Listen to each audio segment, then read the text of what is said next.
കത്തോലിക്കനാണെന്ന് പറഞ്ഞുകൊണ്ട് കത്തോലിക്കരായ മക്കളുടെ അടുത്ത് ഈ ഒരു സെലസ്റ്റിൻ ഫ്രഷ് തിയറി കൊണ്ടുവരുമ്പോൾ, സ്വർഗീയ ശരീര സിദ്ധാന്തം കൊണ്ടുവരുമ്പോൾ അദ്ദേഹത്തിന് അറിയാത്തത് കൊണ്ടാണ്. ഞാൻ ഒരു പ്രാവശ്യം 2 മണിക്കൂർ ഫോണിൽ സംസാരിച്ച വിഷയം, അതുകൊണ്ടാണ് അദ്ദേഹത്തിന് കൺവിൻസ് ആവാത്തതുകൊണ്ട് ഈ വിഷയം ഡിബേറ്റിലേക്ക് തന്നെ കടന്നു വന്നിരിക്കുന്നത്.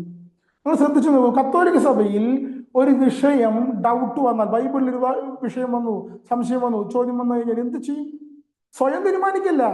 കത്തോലിക്ക സഭയിൽ 3 കാര്യങ്ങളുണ്ട്: ബൈബിൾ, അതുപോലെ സഭ പാരമ്പര്യം, 3 മജിസ്റ്റീരിയം. ബൈബിൾ ഉപയോഗിച്ച് ഒരു വിഷയം സംശയം വന്നാൽ സഭ ഒരുമിച്ച് കൂടും, മെത്രാന്മാർ ഒരുമിച്ച് കൂടും, അവർ ഒരുമിച്ച് അത് ചർച്ച ചെയ്യും.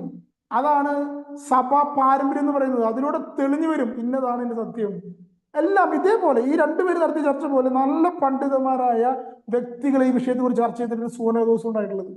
ഈ സുവനദോസിൽ ഓരോ വിഷയവും അണുകിട കീറി മുറിച്ച് പരിശോധിച്ചിട്ടാണ് നമുക്ക് വിശ്വാസ പ്രമാണം